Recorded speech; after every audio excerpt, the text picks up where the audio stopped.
Hi again, everybody. It's time once again for Frankly Speaking, and today we're in the city of Noblesville.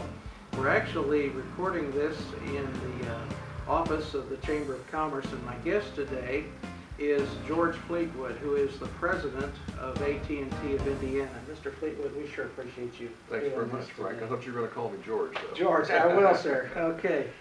Zoom in. I can't believe this is happening. Oh, the size of that thing. It's everywhere. Are you getting this? Yeah, I've got it. What was that? It's the National Guard. How'd they get here so fast? I don't know. Pull over. Pull over. Do you have what it takes to head into the heart of the storm? Check out NationalGuard.com.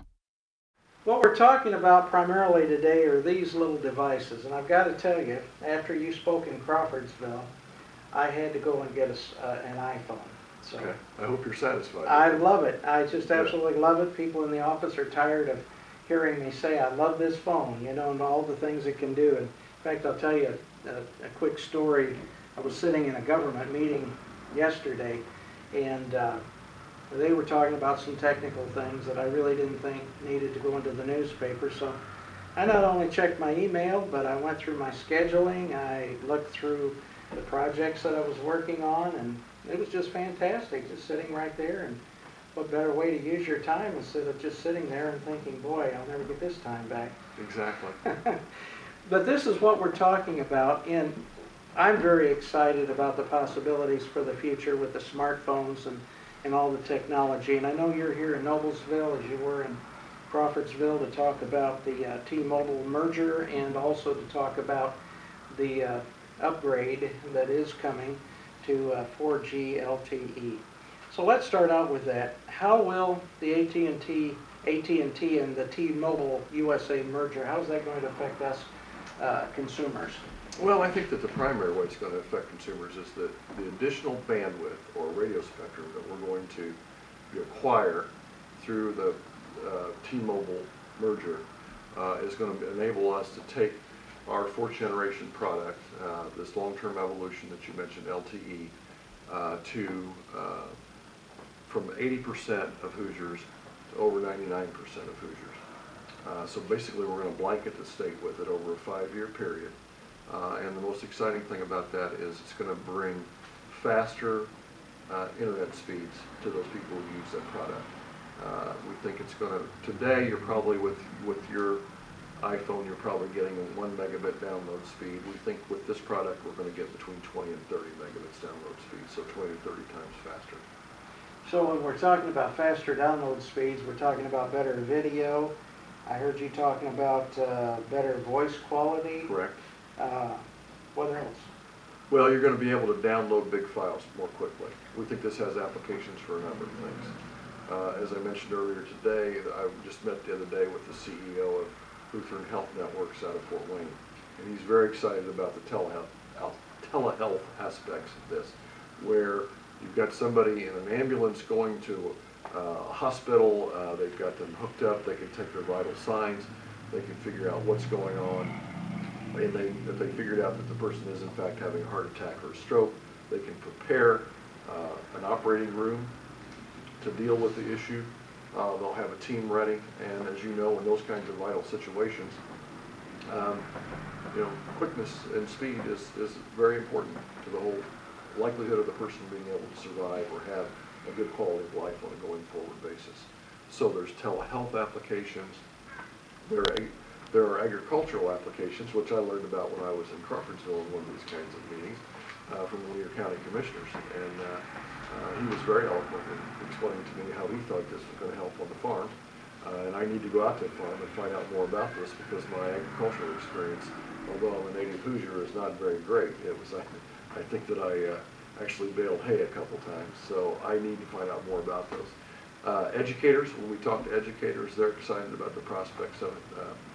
They're wanting to move, in many cases, move toward assigning a child a notepad, a notebook, not a laptop, a smaller device that they can ultimately be able to get all their homework on. They want to be able to ultimately be able to eliminate textbooks, and their concern is not being able to connect those kids in the classrooms and in the schools, but when they go home. And we think that there are applications for this. So I also think there are applications for quality of life for people. If you're not in a customer-facing position, why can't you just work anywhere if you have good connectivity, which is what I think this is going to provide. So if you live in Linden, Indiana, you know, you may be able to work there instead of getting in a car and commuting some distance away that you might not want to do.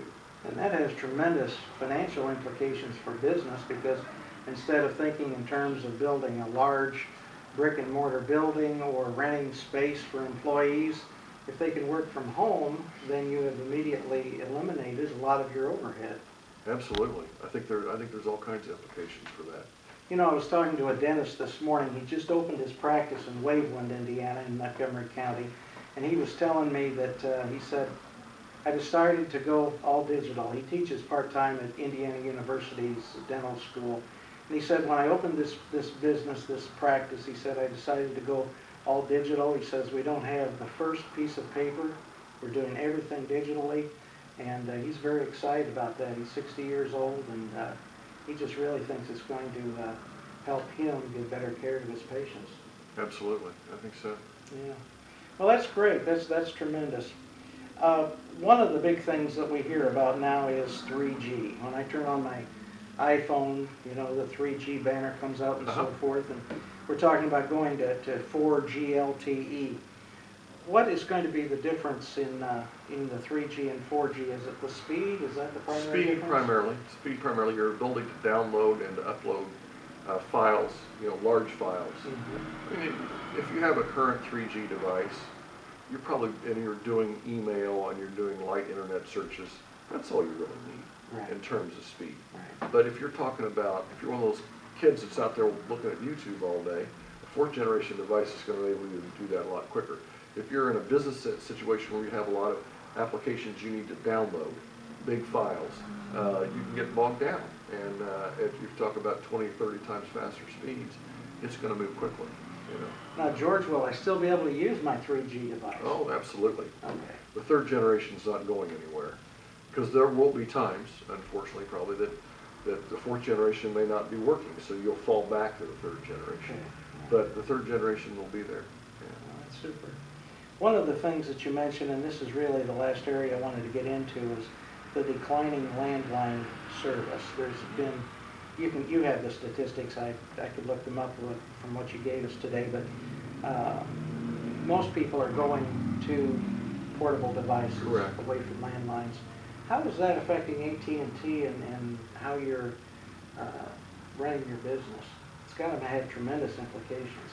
Well, it does. I have had the pleasure of being the president of what's now AT&T Indiana for about 11 and a half years.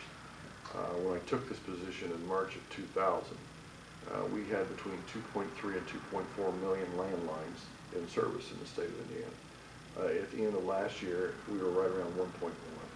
So that kind of shows the dramatic decrease. Same time, most recent studies show that in Indiana, 33% of all households are totally wireless. They have no wired device. In the Indianapolis metropolitan area, it's 38%. And I think that's a little bit behind because these studies tend to lag. So it could be more like 40 and 35% statewide. So what that is doing is driving investment. But what's occurring, and I think that I led off this discussion, I probably led off the discussion in Crawfordsville the same way, talking about the only constant in this business is change. And change is being driven by technology largely, and technology is driving consumer choice. I don't think consumers are driving the choice. It's the technology that's driving them to those choices. Well, what did I read the other day? Somebody said that they quoted Henry Ford as saying that if technology had been driven by choices, most people would have said when he invented the car, well, I need a faster horse is what I need. Yeah. So we a lot of times we don't even understand what's available until we see it, then we say, I've got to have that. Exactly, Yeah. exactly. And I think there's probably some woman or man sitting in a garage somewhere right now that may be inventing the next great device that we're all going to be sitting around in about 3 or 4 years from now saying, wow, I got to have that. Great. George, thank you so much. Thank you, Frank, I appreciate it, appreciate your time. George Fleetwood, the president of AT&T Indiana, has been our guest today on Frankly Speaking, and I appreciate your time. Be good to your neighbor, won't you? Bye-bye.